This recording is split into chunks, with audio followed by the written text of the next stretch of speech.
Hare Hare Rama Hare Rama Rama Rama Hare Hare Hare Krishna Hare Krishna Krishna Krishna Hare Hare Hare Rama Hare Rama Rama Rama Hare Hare Hare Krishna Krishna Krishna Hare Hare Hare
ओम अज्ञानतिमिरान्धस्य ज्ञानाञ्जनशलाकया चक्षुरुन्मिलितं येन तस्मै श्रीगुरुवे नमः।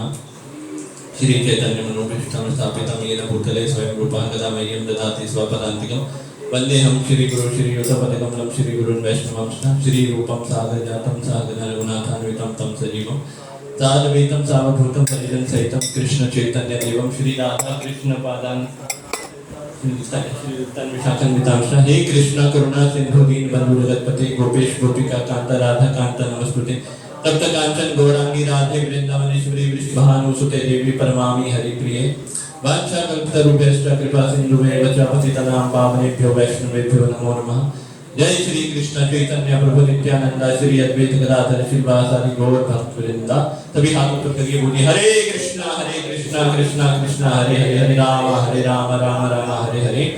नमो विष्णुपदाय कृष्ण कृष्णाय भूतले श्रीमते भक्ति वेदांत स्वामी इति नामिने नमस्ते सरस्वती देवे गौरवाणी प्रचारिणे निर्विशेष शून्यवादी पाश्चात्य देशतारिणे मूकं करोति वाचालं पंगुं लंघयते गिरिं यत्कृपातमहं वन्दे श्री गुरुदीनतारिणं श्री चैतन्येश्वरं परमानंदमाधवं। हरे कृष्णा। तो आज का श्लोक है वो भगवद गीता का 1.40 श्लोक है। और आज हरग्रेस मानी सुमित्रा माता जी की सेवा थी तो उनकी कृपा से और हरग्रेस भद्रेवती माता जी की कृपा से ये सेवा मुझे मिली है तो मैं उन दोनों माताओं का धन्यवाद करना चाहूँगा और हरग्रेस श्याम कन्ना प्रभु जी का धन्यवाद करना चाहूँगा कि उनकी कृपा से हम यहाँ पर सेवा कर पा रहे हैं। और आप सबका धन्यवाद करना चाहूँगा कि आप मुझे सेवा प्रदान करने के लिए यहाँ पे उपस्थित हैं। तो 40 नंबर श्लोक है और बहुत अच्छा श्लोक है और थोड़ा इसको हम समझेंगे। एक्चुअली थोड़ा कंट्रोवर्शियल श्लोक है, ध्यान से समझिएगा और अगर नोट कर सके तो मोबाइल में नोट कर सकते हैं। 40 नंबर श्लोक मेरे साथ साथ दोहराइएगा। अधर्माभिभवात् कृष्णा प्रदुष्यन्ति कुल स्त्रियः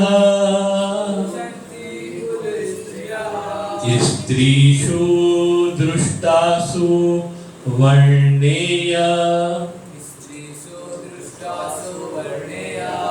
जायते वर्णशंकरा। अधर्माभिवाद कृष्णा प्रदुष्यन्ति कुलस्त्रियः स्त्रीषु दृष्टासु वर्णेया जायते वर्णशंकरः। अधर्मभिभवात् कृष्ण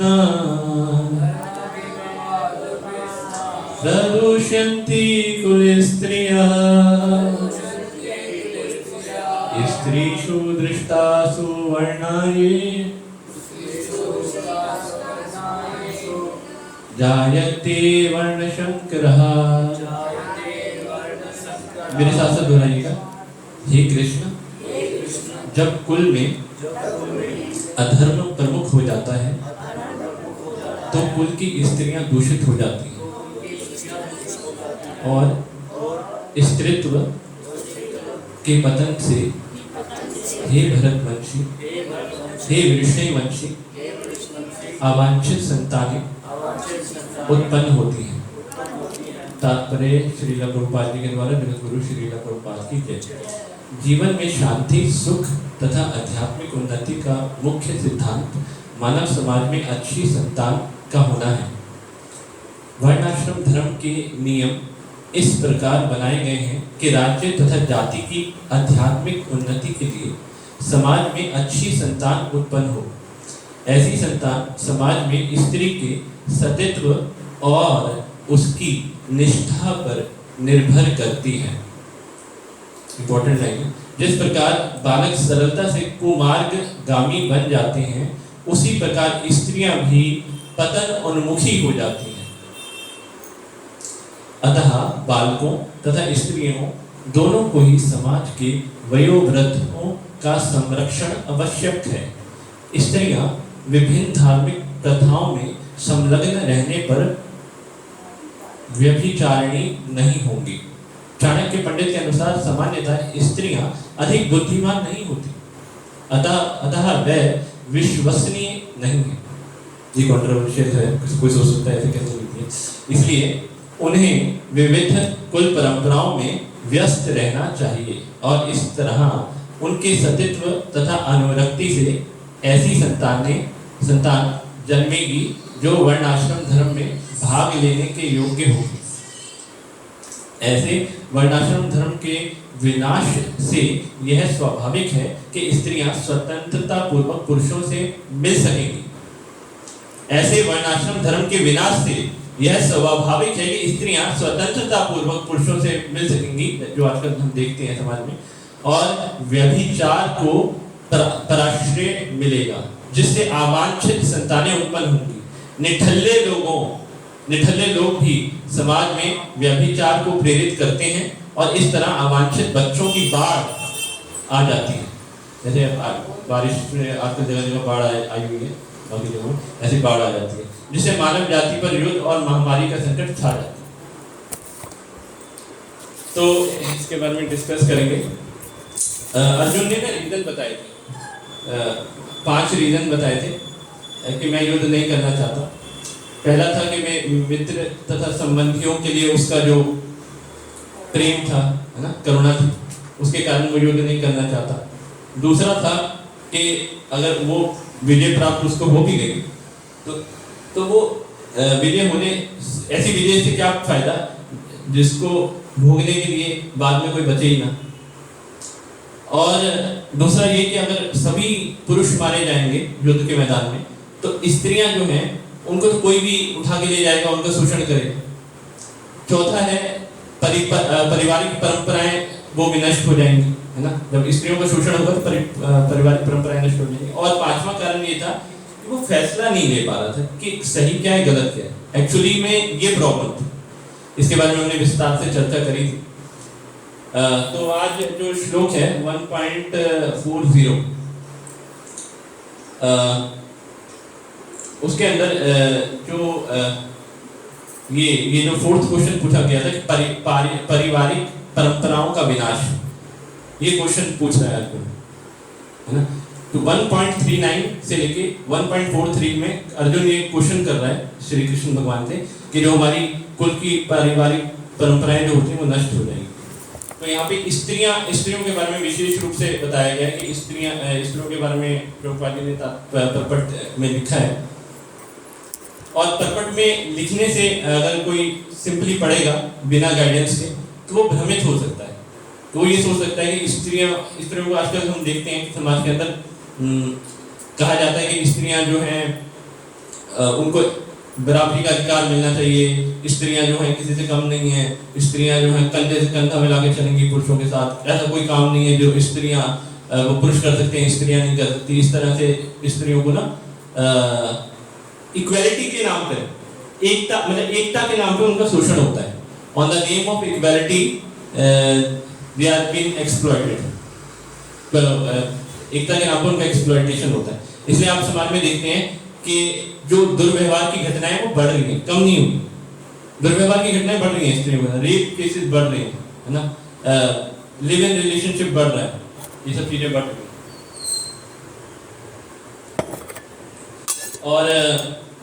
और भी गलत चीजें बढ़ रही हैं, है ना। स्त्रियों के अंदर स्त्रियां जो है ड्रग एडिक्शंस, ये सब चीजें जो होती हैं, स्मोकिंग, ये सब चीजें, इसमें भी स्त्रियां लिप्त हो रही हैं कि भाई जब लड़के पी सकते हैं तो हम क्यों नहीं पी सकते, है नहीं, हम भी बराबर ही हैं, है ना। तो बराबरी के नाम पे पूरे तरीके से ही आजकल का जो समाज है वो स्त्रियों का शोषण कर रहा है।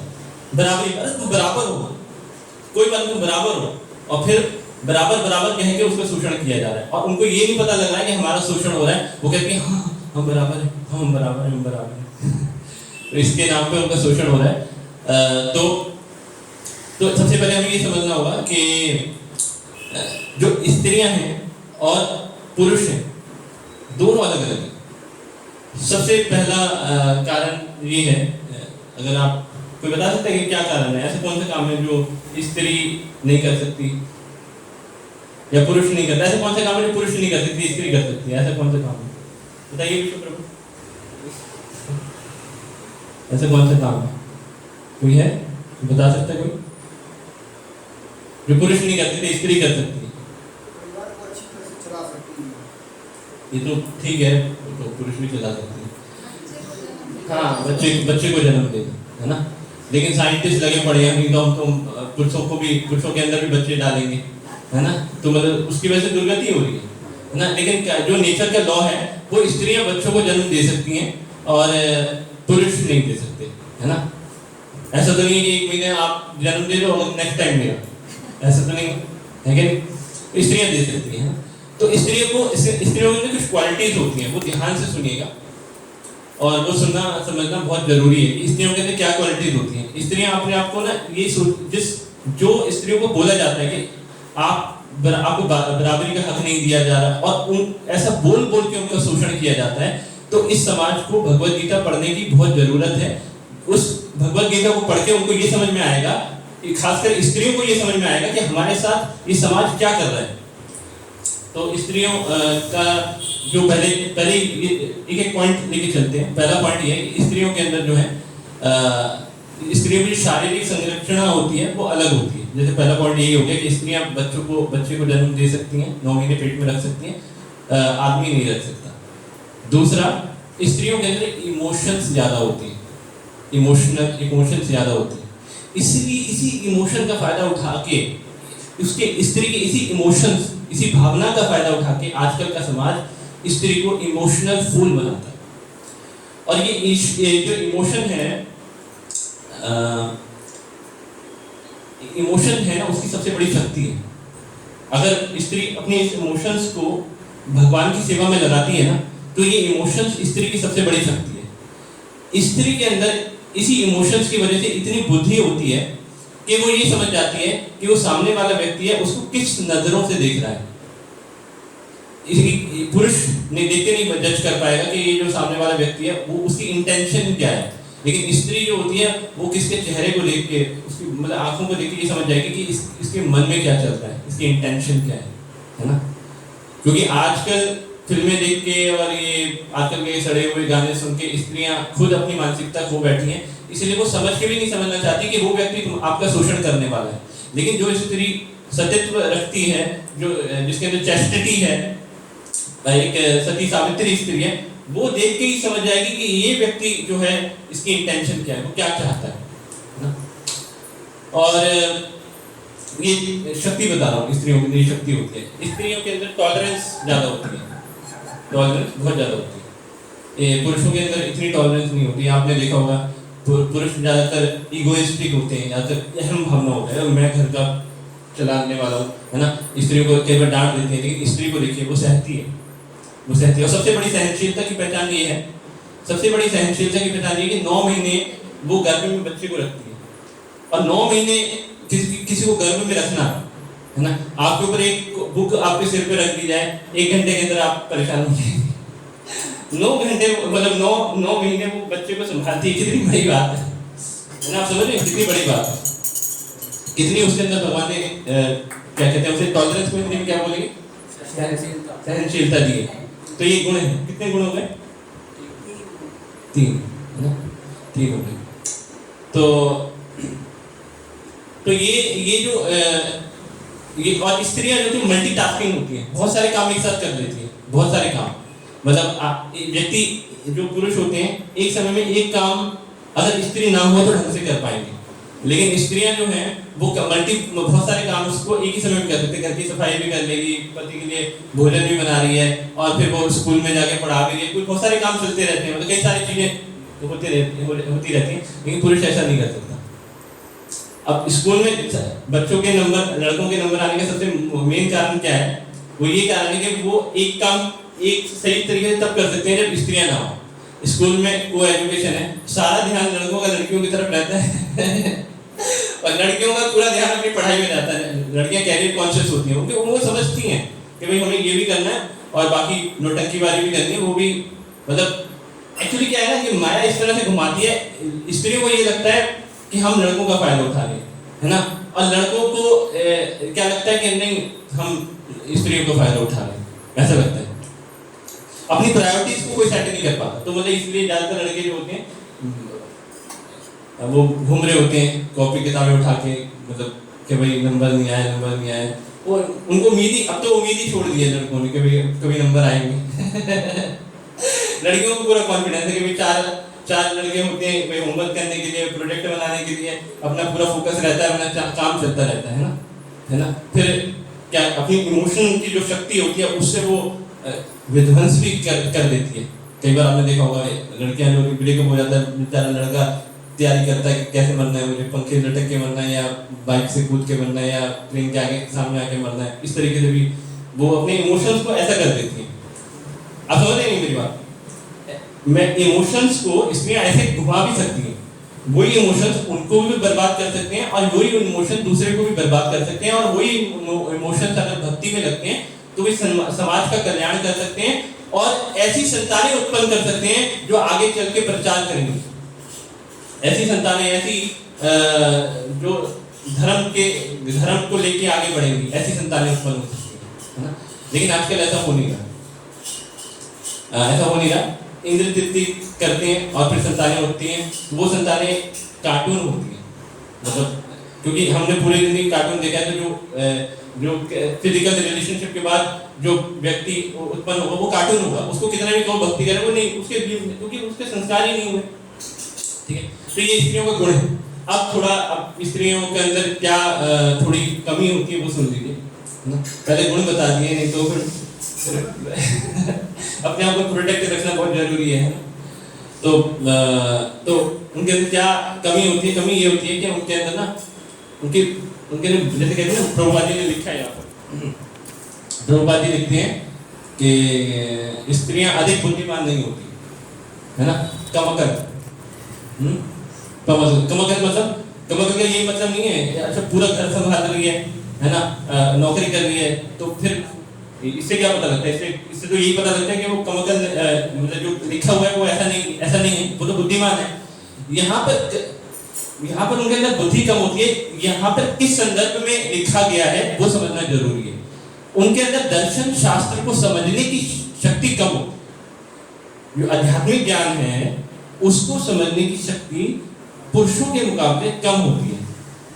लेकिन इसका मतलब नहीं है कि वो उनके अंदर समझ कम होती है दर्शन शास्त्र को समझने की, तो वो तो भगवान को पा ही नहीं सकती, क्योंकि उनको से शास्त्र समझ में ही नहीं आ रहे, तो इसका मतलब वो भगवान को पा ही नहीं सकती, उनको कुछ समझ ही नहीं आएगा। नहीं, उनके अंदर जो इमोशन है ना वो इन सारी चीजों को सरपास कर देते, क्योंकि जिस ज्ञान को पढ़ के जो पुरुष होते हैं अपने आप को बहुत बड़ा समझते हैं कि हमने बहुत ज्ञानी हो गए, अंत में अगर आपको भगवान को पाना है तो आपको ज्ञान को साइड में रखना पड़ेगा, क्योंकि भगवान कहते हैं कि मैं तर्क और वितर्क से समझ में नहीं आता।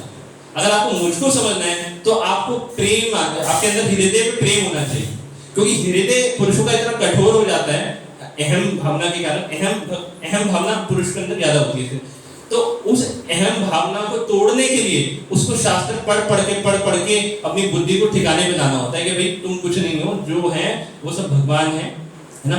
उस बुद्धि को ठिकाने पे लाना होता है। जब वो बुद्धि ठिकाने पे आ जाती है तब उसके अंदर जो भाव होते हैं वो प्रकट होते हैं, है ना। और स्त्रियों के अंदर नेचुरली होते हैं, ये भगवान का गिफ्ट है ना। तो ये इसलिए ये नहीं समझना चाहिए कि स्त्रियां जो हैं मतलब अगर बुद्धिमान नहीं है, ये कभी नहीं समझना चाहिए। दर्शन शास्त्र को समझने की शक्ति कम होती है, लेकिन इमोशनल फैक्टर ज्यादा होता है ना।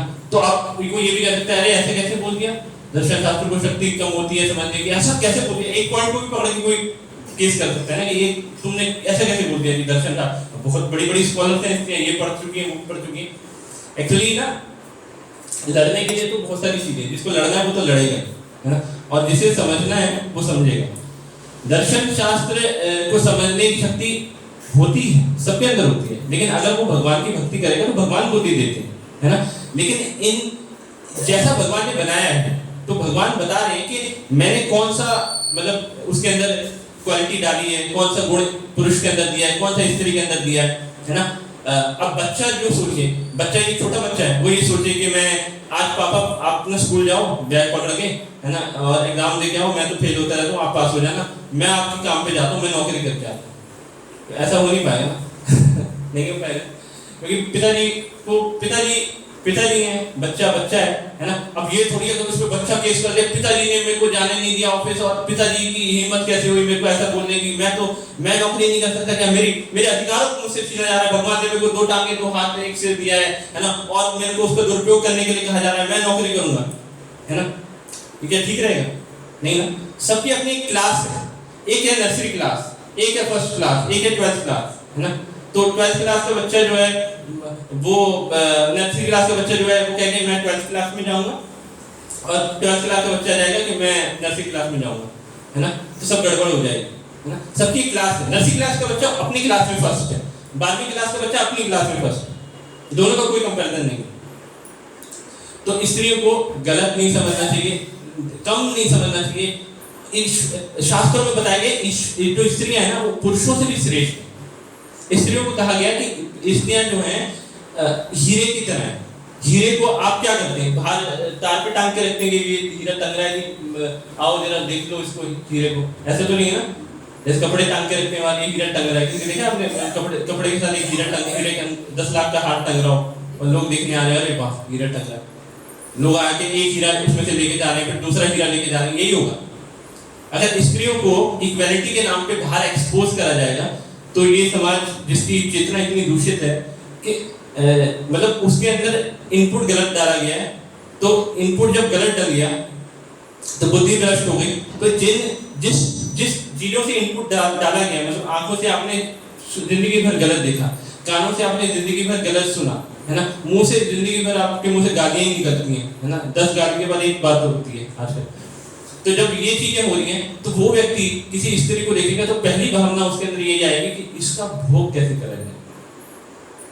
लेकिन वही पुरुष जब अपनी माँ को देखेगा, अपनी बहन को देखेगा, ये भावना नहीं आएगी। लेकिन जब दूसरी स्त्री को देखेगा तो ये भावना आएगी, ये कूड़ा भर चुका है समाज के अंदर, है ना, ये गंदगी स्कूल वालों ने डाली है, ये गंदगी मोबाइल ने डाली है, ये गंदगी बच्चों के जो दोस्त होते हैं वो डालते हैं, या बड़ों के भी आजकल दोस्त जो होते हैं वो डालते हैं। तो जब इतना कूड़ा भर चुका है तो वो देखेंगे स्त्री को, और फिर उनके मन में ये विचार आएंगे कि इसको कैसे एक्सप्लॉइट किया जाए, और उस एक्सप्लॉइट करने के लिए वो ना एक मायाजाल बिछाएंगे, एक नाटक करेंगे, तारीफें करेंगे, तुम तो बहुत सुंदर हो, और बहुत क्या तुम्हारी आंखें हैं, क्या तुम्हारे बाल हैं, है ना। इस तरह से मतलब जैसे बॉयफ्रेंड और गर्लफ्रेंड होते हैं, इस तरह से बोलते हैं क्या तुम्हारे बाल हैं, ये हैं वो हैं, और वही बाल जब शादी के बाद दाल में गिर जाता है तो इतना बोलते हैं कि भाई ये क्या बना रखा है तुमने, दाल में नमक ऊपर से इतना ज्यादा, ऊपर से बाल भी 2 डाल दिए तुमने, ये क्या चल लगा रखा है ना। वो स्त्री फिर वो सुपनसा और चुड़ैल और पता नहीं क्या क्या लगने लगती है ना।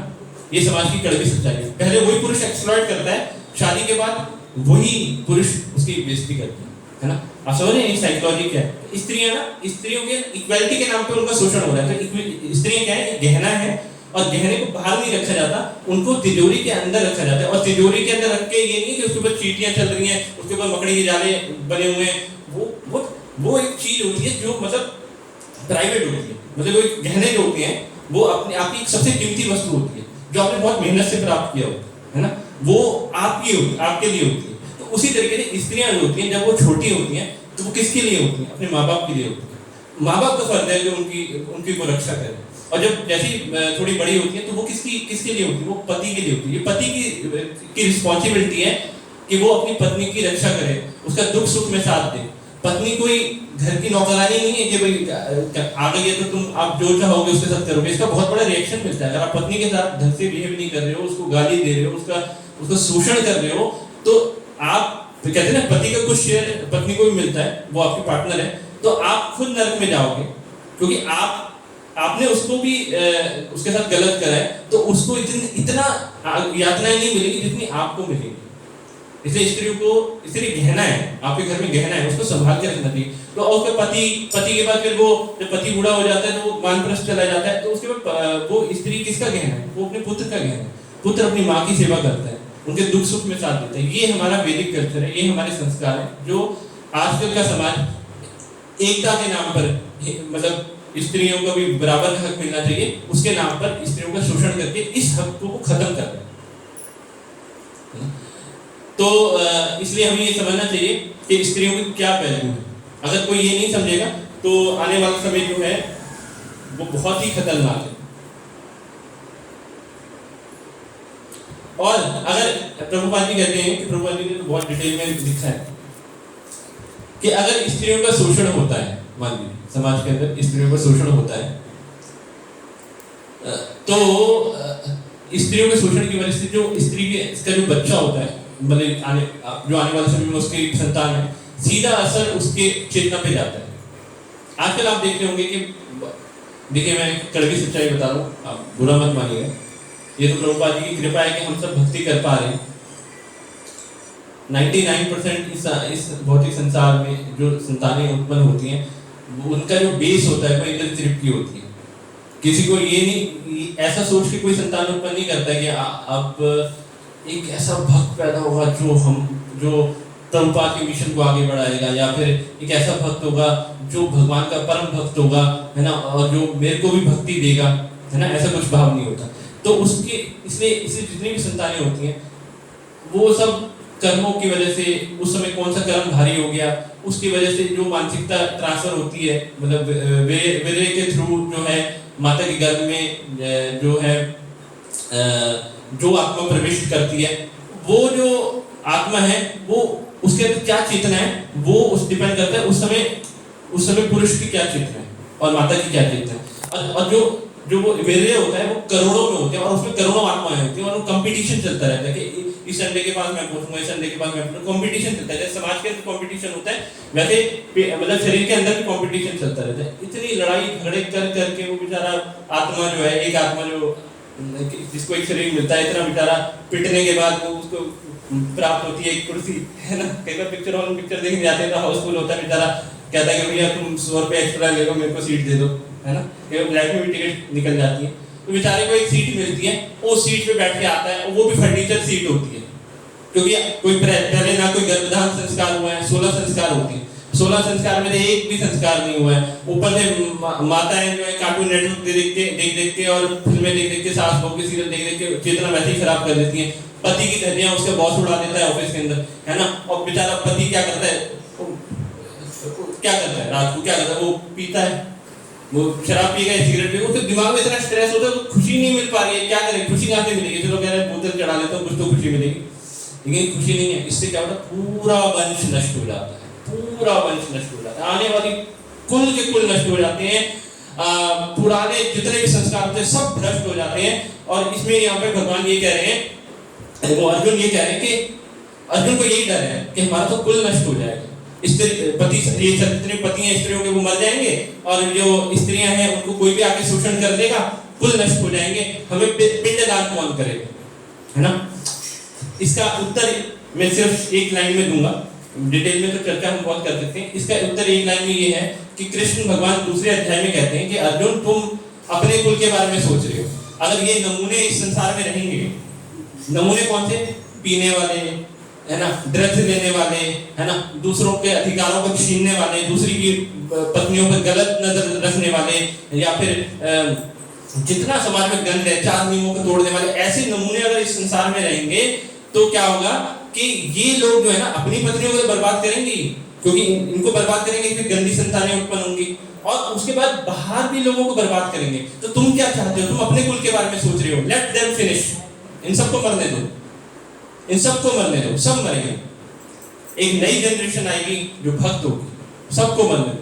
तो भगवान क्या करते हैं? भगवान एक प्लान करते हैं, सबको एक जगह बुलाते हैं, सबको खत्म कर देते हैं। तो प्रभुपाद जी का एक लेक्चर था, बहुत पहले था, मैंने सुना था, इस संसार में जितने भी दुष्ट हैं ये मत समझिए कि कोई बचेगा, सबको भगवान एक माया जो होती है ना, भगवान को आने की जरूरत नहीं, भगवान की माया इतनी प्रबल है, सबको एक जगह पे इकट्ठा करेगी और सबको मारेगी, एक होलसेल किलिंग, सबको मारेगी, सबको। तो एक स्टोरी सुनिए, एक स्त्री क्या कर सकती है, उसके अंदर कितनी शक्ति होती है, उसके ऊपर एक स्टोरी है। जो एक बार रामानुजाचार्य थे, उनके रामानुजाचार्य श्री संप्रदाय के बहुत बड़े आचार्य, रामानुजाचार्य, श्रीपाद रामानुजाचार्य, उनके एक शिष्य थे। वो शिष्य एक रामानुजाचार्य अपने शिष्य के साथ एक और शिष्य से मिलने जाते हैं। तो वो शिष्य बेचारा बड़ा गरीब था, उसके पास उनके पहनने के लिए कपड़े नहीं थे, खाने के लिए कुछ भी नहीं था। ध्यान से सुनिए माताजी, ध्यान से सुनिए। उस शिष्य के पास कुछ नहीं था। वो शिष्य बेचारा बाहर जॉब करने गया था, मतलब छोटी मोटी जॉब, मजदूरी करने गया था, है ना। उसकी पतिव्रता जो पत्नी थी, अब मैं बताऊंगा आपको पतिव्रता स्त्री की शक्ति कितनी होती है। अगर आपके पास अगर पतिव्रता स्त्री है, मतलब किसी की शादी हो चुकी है, तो उस स्त्री के अंदर इतनी शक्ति होती है कि वो क्या कर सकती है। तो 2 स्टोरियों के माध्यम से समझेंगे। तो वो रामानुजाचार्य गए शिष्य के पास, और शिष्य की पत्नी थी, शिष्य नहीं था, पत्नी अंदर थी, लेकिन उसके पास इतना भी पैसा नहीं था कि पहनने के लिए वो कपड़े ला सके। तो उसने प्रॉपर कपड़े नहीं पहन रखे। तो जो रामानुजाचार्य का जो शिष्य था, उन्होंने दरवाजा खड़खड़ाया कि माता जी, माता कृपया बाहर आइए, गुरुदेव आए। तो स्त्री ने कहा कि मैं विवश हूँ, हमारे पास ना तो खाने को कुछ है, ना पहनने को कुछ है, फटे पुराने कपड़े, गंदे कपड़े, मैं गुरुदेव आए हैं, मैं उनके सामने इस हालत में जाऊंगी। तो गुरुदेव जो थे उनको बहुत दया आती है, वो कहते हैं कि इनके लिए वस्त्र लाओ, इनके लिए कुछ भोजन की व्यवस्था करो। तो वो स्त्री भोजन की व्यवस्था मत करो, इनके लिए कपड़े लाओ। तो वो कपड़े लेके आता है शिष्य और अंदर दे देता है। वो स्त्री पहन के बाहर आती है और कहती है कि गुरु महाराज आप बैठिए, मैं आपके स्वागत के लिए कुछ प्रबंध करती हूँ। तो स्त्री जो है, अब वो सोचती है कि अब मेरे पति आएंगे और उनको पता लगेगा कि हमारे घर में खाने को कुछ नहीं था और गुरु महाराज आए थे, और गुरु महाराज बिना खाए चले गए, तो कितना बड़ा अपराध होगा। वो क्या सोचेंगे? ये उनकी बेइज्जती है। तो उनकी इज्जत मेरे लिए पहले है, मेरी इज्जत मेरे लिए पहले नहीं है, उनकी इज्जत मेरे लिए पहले। उनको उनके ऊपर अपराध ना चढ़े, उनका कोई अपमान ना करे, तो उसके लिए मैं जो हूँ बाहर भीख मांगूंगी, लेकिन यहाँ पर महाराज जी के लिए भोजन की व्यवस्था जरूर करूंगी। तो वो जाती है, एक दुकानदार था, उसकी नजरें खराब थी शुरू से ही, इसको देख के मतलब जो था वो चाहता था कि इसका भोग करना। तो उसके बाद जाती है, कहती है कि दुकानदार था कि आप जो है मेरे को कुछ लक्ष्मी दे दीजिए, कुछ खाने के लिए दे दीजिए, हमारे गुरु महाराज आए हैं, तो मेरे को मेरे घर में कुछ भी नहीं, और आप जो कहेंगे मैं करूँगी। तो वो कहते हैं कि ठीक है आप रात को आ जाइएगा, है ना, और अब ये आपको मैं दे देता हूँ, जो भी देना है वो दे देते हैं, है ना। तो वो दे देते हैं। तो गुरु महाराज जी की सेवा करती है, गुरु महाराज जी बहुत प्रसन्न होते हैं, आशीर्वाद देते हैं। रात को पति आता है, तो वो पति को सब कुछ बताती है कि ऐसे ऐसे बात है। तो वो कहता है पति, पहले वो खुश होता है अपनी पत्नी से कि आपने मेरे लिए इतना बड़ा त्याग करा, लेकिन जो वचन आपने दिया वो आपको निभाना पड़ेगा, आप जाओ। वो पति उसको कहता है कि आप जाओ स्त्री को। वो पति उसको भेज देता है और स्त्री जाती है, और उस स्त्री के मन में कोई छल नहीं था, कोई काम भावना नहीं थी, just she want to serve his guru और अपने पति को। तो वो जाती है, और उसने शुरू में इस दुकानदार को ये नहीं बताया था कि ये वजह है, जस्ट वो उसने कुछ मांगा था। तो वो जाती है और कहती है कि ठीक है अब आप जो चाहे मेरे साथ कर सकते हैं। तो वो हैरान हो जाते हैं कि ऐसा भी होता है कि इससे इतने इस लेवल तक भी जा सकता है, मतलब वो वजह पूछता है कि आपने ऐसा क्यों करा। तो वो कहती है कि मेरे को अपने गुरु को और मेरे पति की सेवा करनी थी, इसलिए मैंने ऐसा करा। तो उस पत्थर दिल दुकानदार का हृदय में पिघल जाता है, वो उसको प्रणाम करता है। ऐसा नहीं है कि भगवान, अगर आप धर्म के रास्ते में तो भगवान आपको छोड़ देंगे, जाओ वो राक्षस को कहेंगे कि जाओ उसका शोषण करो। भगवान हमेशा राक्षसों से बचाते हैं, लेकिन आपका समर्पण कितना है। भगवान राक्षसों की बुद्धि भी घुमा देते हैं, तो इस राक्षस की बुद्धि भगवान ने घुमा दी। उसके मन में दया उत्पन्न हो गई, उसके मन में करुणा उत्पन्न हो गई। उसने हाथ जोड़ के उस स्त्री से कहा, हे पतिव्रता स्त्री, कृपया अपने चरणों की धूल मेरे सिर पर डालो ताकि मेरा भी उद्धार हो सके। ये है एक पतिव्रता स्त्री की शक्ति, है ना। और एक स्त्री और थी, उसका पति था, उसके हाथ ढंग से काम नहीं करते थे, उसके पाँव ढंग से काम नहीं करते थे, उसकी पीठ झुकी हुई थी, शरीर गल रहा था, है ना, शरीर में कीड़े चलते थे, बाल जो थे सफेद हो चुके थे, आधे बाल गिर चुके थे, है ना, सांस ढंग से ली नहीं जाती थी, फेफड़े ढंग से काम करते नहीं थे, बिल्कुल चलती फिरती लाश था। वो स्त्री उसे टोकरे में उठा के लाने जाती थी, स्त्री उसे, उसकी पत्नी उसको टोकरे पे लेके मलमूत्र करवाने जाती थी, स्त्री उसको कपड़े बदलवाती थी, स्त्री उसको खाना खिलाती थी, उसकी जो पत्नी थी। तो क्या हुआ, मातरी माला मत करनी। तो ध्यान से सुनिए। तो उसके बाद ना, तो क्या हुआ कि ना, एक दिन वो पति उदास रहने लगा। तो स्त्री ने कहा कि हे मेरे पतिदेव, हे मेरे ईश्वर, आप उदास क्यों हैं? मैं आपका दुख नहीं देख सकती। लेकिन पति ने कुछ बताया नहीं। तो स्त्री जो है उसकी भावनाओं को देख के समझ गई कि इसका दिल किसी और पे आ चुका है, और वो समझ गई कि किस पे आ चुका है। तो वहां की उस एरिया की सबसे नंबर 1 जो वैश्या थी, उसमें उसके पति का दिल आ चुका था। अब वो ना चल सकता है, ना वो हाथ उठा सकता है, ना वो कुल्ला कर सकता है, कुछ तो कर नहीं सकता। अब उसका दिल उस वैश्या पे आ गया। लेकिन जो पत्नी थी वो कहती है कि मैं अपने पति का दुख नहीं देख सकती। तो वो जाती है उस वैश्या के पास और उस वैश्या की सेवा करती है 6 महीने। उसके वैश्या के कोठे पे जाके झाड़ू लगाती है, पोछे मारती है ना, उसकी घुटने दबाती है, इतनी सेवा करती है। तो वैश्या 6 महीने बाद बिना तनख्वाह के 6 महीने बाद वैश्या खुश होती है, क्योंकि उसकी रेट बहुत हाई थी, मतलब उस समय के हिसाब से, मतलब मान लीजिए कि 1 करोड़ रुपए रेट था, है ना, इतना रेट था, मतलब टॉप लेवल की थी, मतलब पूरे वर्ल्ड में, है ना। तो वो आसानी से प्राप्त होती नहीं थी किसी को। तो इतना जो है सेवा करती है, तो वैश्या खुश हो जाती है। वैश्या कहती है कि हे माता, तुम तो मेरी इतनी सेवा कर रही हो, तुम्हें और बिना सैलरी के सेवा कर रही हो, आपको क्या चाहिए? तो हाथ जोड़ के कहती है कि मेरी एक प्रार्थना है, मैं आपसे विनती करती हूँ, आप मना मत करिएगा। वो कहती है बोलो बोलो, आपको क्या चाहिए? आप मेरे पति को स्वीकार कर दीजिए, उनका दिल आप पे आ चुका है। लोग कहते हैं कौन है आपको पति? कह रहा वही जो एक दिन आपके पास मैं टोकरे में लेके आई थी, है ना, वो मेरा पति है। कहता वो पति है, मतलब उस, अच्छा कह रहे ठीक है, उसको लेके आना, अकेले भेजना मेरे पास। तो वो लेके आती है उस पति को, और पति खुश, क्या तुम बता गया कि मैं तो जो सपने में जिसको सोचता था, है ना, वो मेरे को मिलने वाली है ना। तो टोकरे में लेके आती है। वो वैसे पूरी इस तरह से सर धज के बैठी होती है, और जैसे ही वो उसको जो है देखती है, वो उससे एक बात कहती है, आइए जनाब, आइए बैठिए, तशरीफ रखिए, लीजिए ये हीरे का गिलास, इसके अंदर हमने सुरा डाल रखी है, इसको पी जाइए। वो पी जाती है, वो पी जाता है। वो कहता है बढ़िया है, मतलब थोड़ा माहौल बन रहा है ना। फिर उसके बाद में सोने का गिलास, आइए महाशय, सोने का गिलास, इसमें मैं सुरा डाल रही हूँ, पी जाइए इसको। वो पी जाता है, वही फ्री में मिलता है, पीना ही चाहिए ना, है ना। फिर उसके बाद फिर इस बार शीशे का गिलास, शीशे के गिलास में वो सुरा डालता है और कहती है महाशय, हे सुंदर, है ना,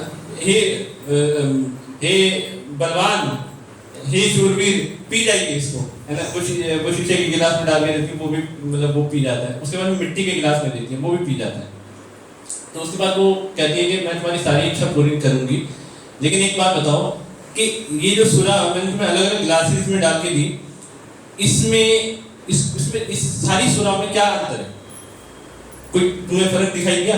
एक हीरे के गिलास में, एक सोने के गिलास में, एक कांच के गिलास में, एक पीतल के गिलास में, एक मिट्टी के गिलास में, कुछ अंतर दिखाई दिया? तो वो कहते हैं कि नहीं, सबका स्वाद वही है, वही है। तो वो कहती है इसी तरीके से जो आत्मा है शरीर के अंदर, वो सच्चिदानंद है ना, उसकी वास्तविक सुंदरता जो है वो भगवान की सेवा में है ना। और ये शरीर जो है बदलते रहते हैं। आज जो शरीर तुम्हें सुंदर लग रहा है, कल को वही शरीर जब गल जाएगा तो तुम्हें बदसूरत लगेगा, है ना, वही चीज बदसूरत लगेगा, है ना। तो इस शरीर के अंदर जो आत्मा है, एक्चुअली सुंदरता उसके अंदर है। तो उसकी आंखें खुल जाती है कि एक वैश्य के मुंह से मैं ऐसे वचन सुन रहा हूँ। तो वो उसको प्रणाम करता है और वो उसे कहती है कि जाओ अपनी पत्नी के पास जाओ, तुम्हारी पत्नी जैसी स्त्री ना तो संसार में है, मैंने तो आज तक ऐसी स्त्री नहीं देखी, जैसी तुम्हारी पत्नी है ऐसी स्त्री करोड़ों अरबों जन्मों में भी किसी को प्राप्त नहीं होती, तुम्हारी वैसी पत्नी है। तुम्हारी पत्नी ने तुम्हारी खुशी के लिए यहाँ तक मेरे पास आई, गिड़गिड़ाते हुए मेरी सेवा करी और मुझे अब तुम्हारी खुशी के लिए ये करने के लिए कहा। तो व्यक्ति की आंखें खुल जाती है, वो जाता है, लेकिन उसकी जो पत्नी है ना फिर भी दुखी रहती है। दुखी इसलिए रहती है क्योंकि उसकी पति जो था उसको मतलब वो सोचती है कि मेरे पति खुश नहीं है ना, और उसको इतनी सारी बीमारियां हैं। तो वो तो स्त्री कहती है कि मेरे पति की अगर इच्छा पूरी नहीं होगी ना, अगर उसे खुशी नहीं मिलती ना, तो ये सूरज जो है ना, ये सूरज ना निकले। अगर ये सूरज निकल गया तो मैं अपने प्राण त्याग दूंगी। तो सूरज निकलता ही नहीं। भले एक पतिव्रता स्त्री की शक्ति इतनी होती है कि सूरज ही नहीं निकलता, सारे देवता परेशान कि भाई सूरज ही नहीं निकल रहा है। तो सारे देवता उस माता के पास आके गिड़गिड़ाते हैं, प्रार्थना करते हैं और कहते हैं कि हम आपके प्रति को सही कर देंगे, ठीक कर देंगे, आप प्लीज आप आशीर्वाद दें ताकि वो सूरज ये निकले, सूरज देवता निकले, तब जाके वो शांत होती है। तो ये एक स्त्री की शक्ति है जो एक पतिव्रता स्त्री है। तो इसलिए अगर हमें समाज के अंदर व्यवस्था कायम करनी है तो हमें इस चीज का बहुत ध्यान रखना पड़ेगा कि स्त्रियों की रक्षा हो। जिस नजर से हम अपने घर में अपनी माँ को, अपनी बेटी को, अपनी बहू को देखते हैं, है ना, उसी नजरों से, उसी माँ की दृष्टि से हमें बाहर की जो स्त्रियां उनको देखना है ना। और अगर हम बाहर की स्त्रियां हमें दिखाई देता है कि वो पथभ्रष्ट हो रही हैं, हम कुछ नहीं कर सकते, तो हमें वहां पे अपने मन को नहीं लगाना चाहिए।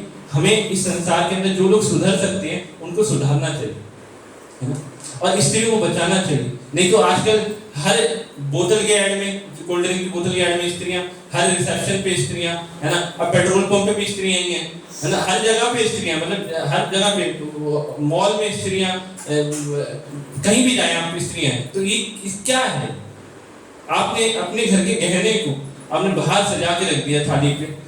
इसलिए प्रभुपाद जी कहते हैं कि अगर जब तक मजबूरी ना हो स्त्री को जॉब नहीं करनी चाहिए। अगर उसकी आर्थिक स्थिति ठीक नहीं है तब वो कर सकती है। स्त्री का सबसे बड़ा धर्म जो है वो अपने पति की सेवा करना है, वो स्त्रियां करती हैं। और पति की सेवा ये सोचते हुए करना है कि जो पति हैं, मेरे जो पति हैं, वो भगवान का एक प्रतिनिधि है। लेकिन अब पति को ये सोचना है कि वो भी भक्त बने। ऐसा नहीं है कि पति रावण है और स्त्री सोच रही है कि ये तो रावण भगवान है। लेकिन स्त्रियों के लिए इतनी करुणा होती है कि वो रावण को भी भगवान सोचती है। ये स्त्रियों के अंदर करुणा होती है। लेकिन पति को ये सोचना है कि उसको राम की शिक्षाओं को फॉलो करना है, और स्त्रियों को ये सोचना है कि उसको सीता मैया की शिक्षाओं को फॉलो करना है। तब जाके इस संसार में वर्णाश्रम धर्म जो है वो कायम रह पाएगा। और लास्ट में मैं कंक्लूड यही करूंगा, चाणक्य पंडित कहते हैं कि जब आप जो व्यक्ति दूसरे की स्त्री को माँ के रूप में देखता है, जो पराई स्त्री को माँ के रूप में देखता है, जो दूसरे के धन को कूड़े के समान देखता है, और जो दूसरे को देखता है कि अगर मुझको चोट लगेगी तो जो दर्द मुझे होगा वही दर्द उसको होगा, मुझे कोई गाली देगा तो उसको कोई गाली देगा तो उसको भी वही दुख होगा। जो दूसरे को अपने समान देखता है वो एक्चुअली में इस संसार को देखता है, पश्चन्नपि न पश्यति।